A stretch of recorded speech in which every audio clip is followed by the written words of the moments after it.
Welcome to the Foresight Health Roundup podcast, Foresight Health's podcast series for healthcare revolutionaries. Outcomes matter, customers count, and value rules. Hello again, everyone. This is David Burda, news editor at Foresight Health. It is Thursday, September 7th.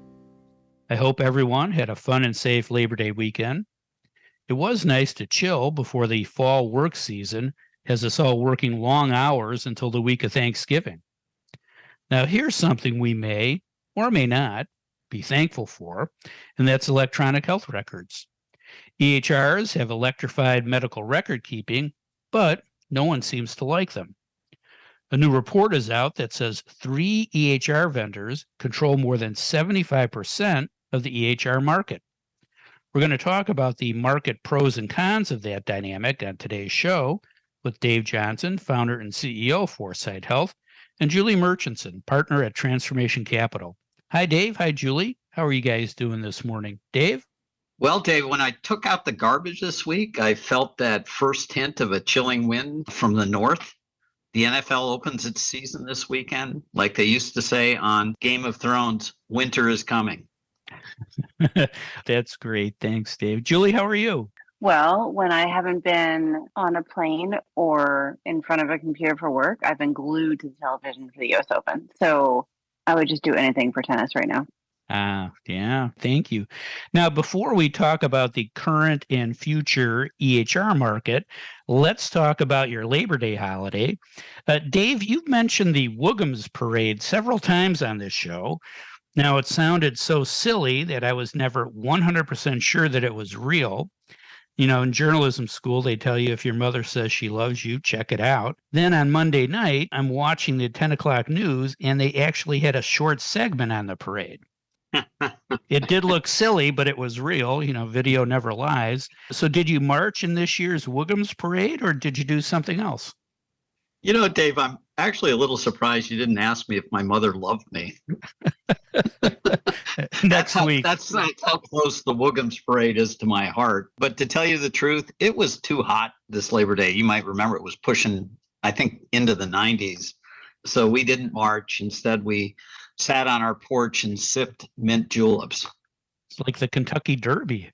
That's great. Thanks, Dave. Julie, what did you do this Labor Day weekend before the fall work season is upon us? Well, we spent Labor Day in the fine state of Rhode Island. Haven't been on the East Coast for Labor Day in a long time, which was really nice. But it kept me up too late to watch the U.S. Open, which I did for hours. So nice, relaxing time, I'll say that.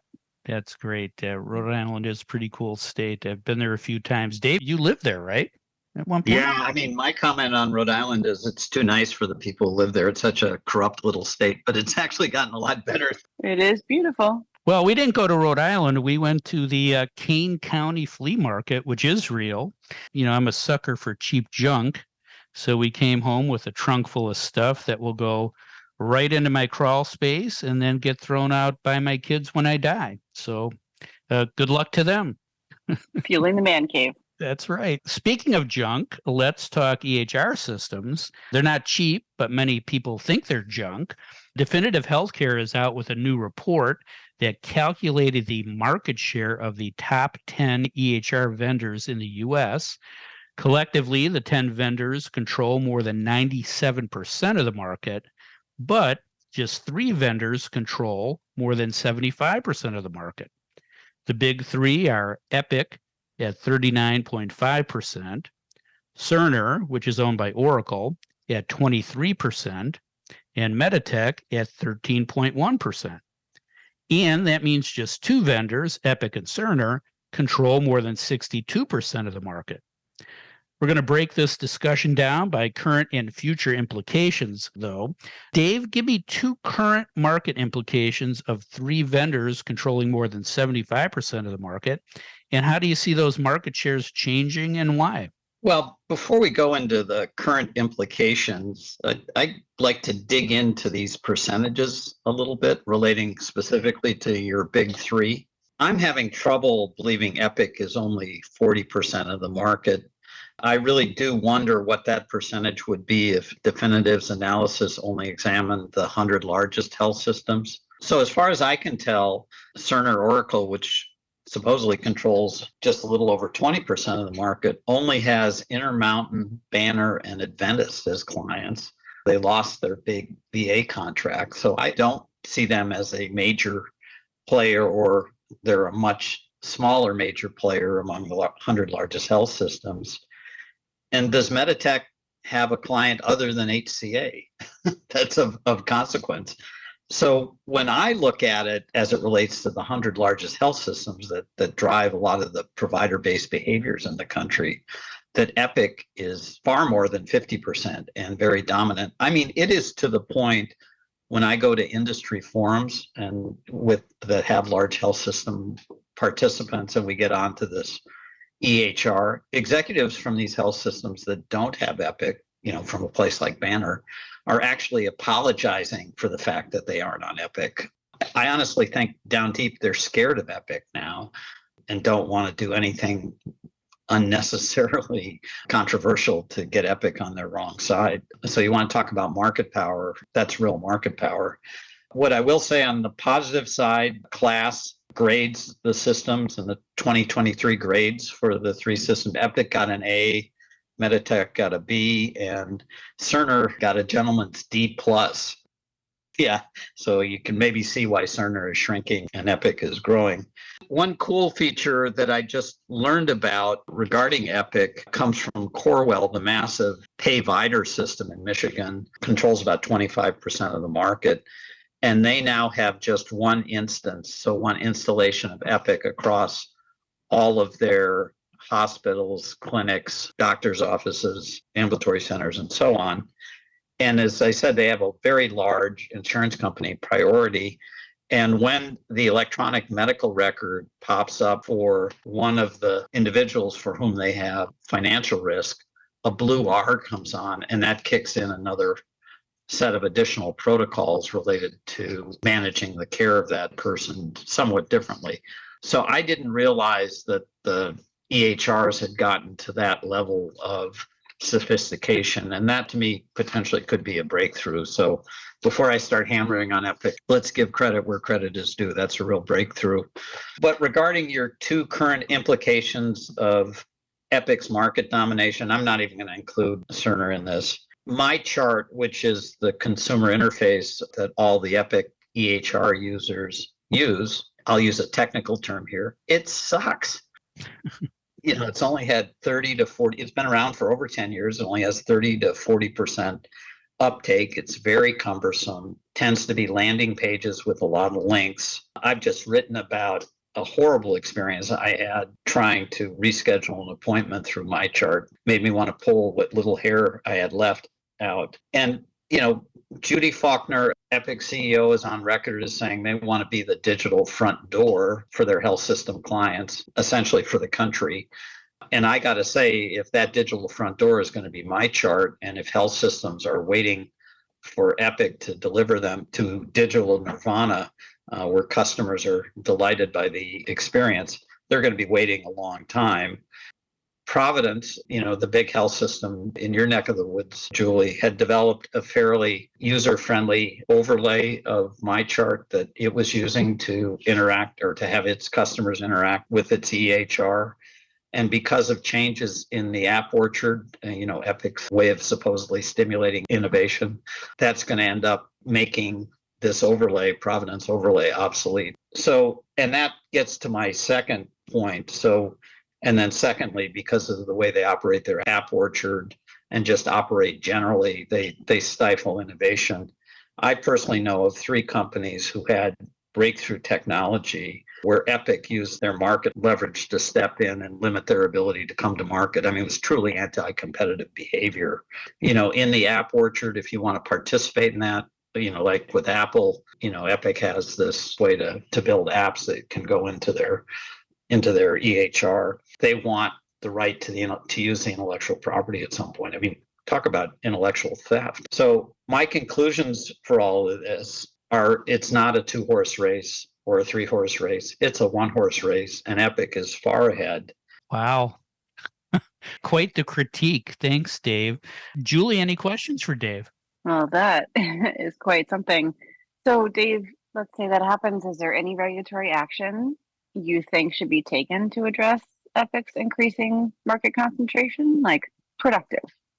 At a minimum, I think the FTC should come in and investigate some of the policies relating to the app orchard and maybe start exercising some penalties relating to Epic's seemingly intentional efforts to limit interoperability of health records. I would be looking at Epic as a monopoly provider and making sure that they're adhering to interoperability guidelines and truly making it easier for innovative companies to access basic patient data and not using their market leverage in any way to limit competition. Yeah, we definitely need a level playing field. Thanks, Dave. Julie, it's your turn. Give me 2 future market implications of 3 vendors controlling more than 75% of the EHR market. And what should we hope for or expect from future EHR systems? Well, before I answer your question, I look to other industries to try to build a bit of a thesis that would be different. So I went to some of the top consolidated industries, and even though I didn't find the perfect supporting information here, I wanted to share a couple of tidbits that I thought were funny. So I looked at the highest 4 firm concentration ratio. Do you know there's such a thing in the US? And this is 2017 data. And aside from like space and armored car services and other things that were so obviously price gouging, selling into the government, there were definitely some important consumer services. Like, did you know that passenger car rental has over 90% market concentration of the top 4 companies? Like, makes perfect sense, actually. We all know this, but we don't think about it. Of course, kidney dialysis made the list with almost 88%. And of course, couriers and express delivery, warehouse clubs and supercenters, all over 88%. So it's kind of interesting when you do a little digging into other industries, but I digress. So for the future, the issues are not that different, but I worry about price gouging and of course worry about innovation. And, price gouging really is about pricing for the broader market for all those that are not like sizable healthcare systems. So think community hospitals, critical access hospitals, ambulatory physician groups, and other offices, surgery centers, SNFs, all sorts of organizations where that clinical data is actually important for treating patients in multiple venues. So first, for critical access hospitals, it looks like smaller vendors and proprietary systems are still holding their own there. And I thought the good news actually was that ONC said that about 80% or so of critical access neural hospitals report using some sort of basic EHR. So assuming they can hold on and get to some sort of interoperability and competition stays in that market, I worry less, and I worry less about Epic actually wanting to enter that market. Same is kind of true with ambulatory care practices. There's more competition in that market, certainly, but as the landscape of who owns those practices shifts, that's shifting rapidly. So we have to worry about that. And, Class did their own market share report earlier this year. Dave, you were actually mentioning a little bit of this.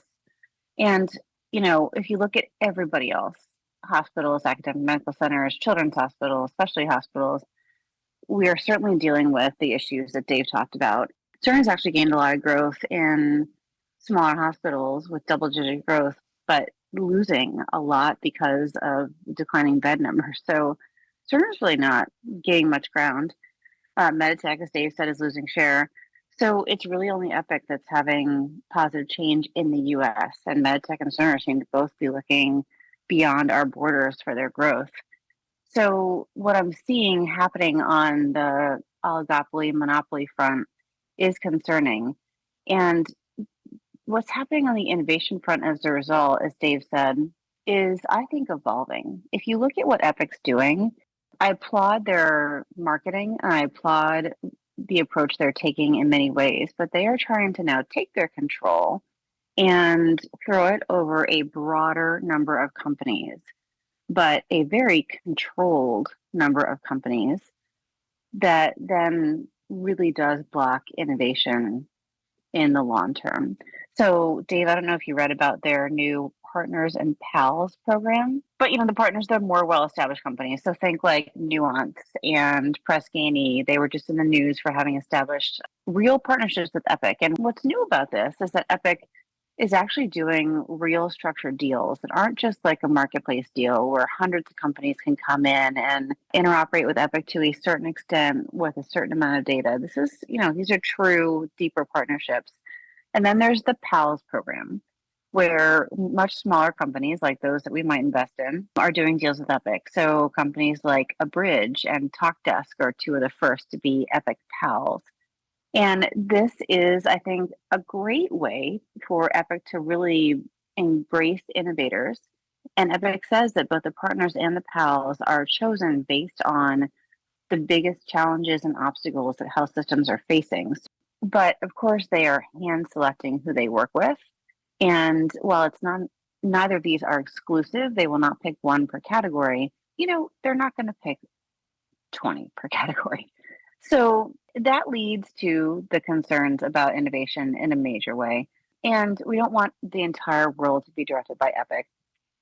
So we want an ecosystem that's creative, and we want adoption of new ideas and scaling things that actually work to solve problems. And I think Epic Partners and Pals will solve some of that, but it shouldn't solve all of that. And we need to have a more open system. And Epic has shown itself to want to be fairly closed in terms of the way in which it shares data and access to its system for others to be able to do things that hospitals like Providence want to do to achieve their business goals in their markets. So it's concerning. There's no doubt. Yeah, it's a very GPO-like behavior. That's right. Either you're in or you're out. And if you're out, you have a much steeper hill to climb. Thanks, Julie. Dave, any questions for Julie? Wondering whether we will ever have a complete and inoperable electronic health record for everyone in the United States, the way they do in France, and even here in the United States for veterans enrolled in the VA healthcare. Is that an impossible dream? Cue the orchestra to dream the impossible dream. Or is it achievable? I mean, it should be achievable. It's not technologically impossible. What do you think? The problem has never been technology. Like, we have standards up the wazoo. We have interoperability, associations, groups, memberships, coalitions, collaboratives, you name it. And they're continuing to sprout up. I mean, Anish Chopra continues to be the greatest champion here, and there are new efforts every day.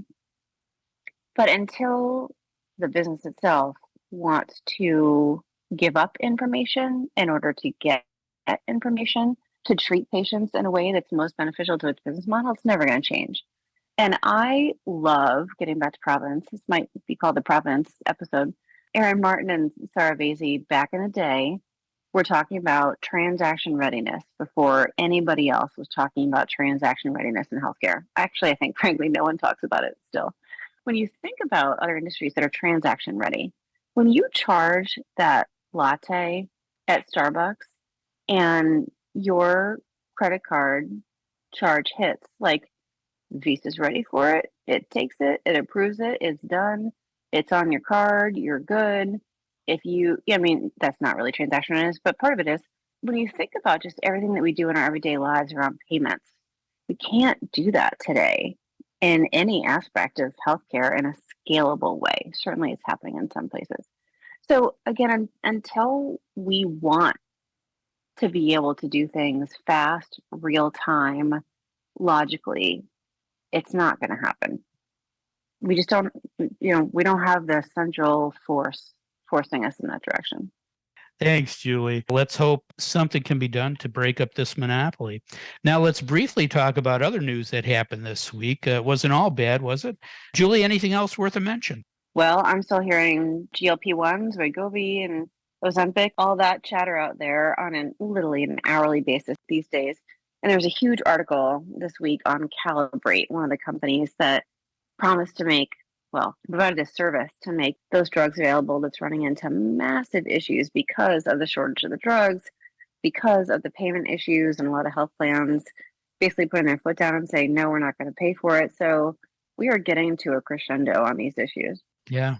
Dave, what else should we know about? CMS came out this week with a new payment program, or CMMI came out with a new payment program through CMS called States Advancing All-Payer Health Equity Approaches and Development, or States Advancing Ahead, or simply Ahead. I don't know who picks these acronyms for the federal government, but I've been led to believe by my good friend Zeke Emanuel that the paper or the article, two-part series that he, Merrill Gusner, and I wrote in Health Affairs about the Maryland system and its potential applicability to other states was influential in designing this new program, which will be, pushing toward all payer rates within global budgets. Dave, you're the power behind the throne. Thanks, Dave, and thanks, Julie. That is all the time we have for today. If you'd like to learn more about the topics we discussed on today's show, please visit our website at foresightshealth.com. And don't forget to tell a friend about the Foresight Health Roundup podcast. Subscribe now and don't miss another segment of the best 20 minutes in healthcare.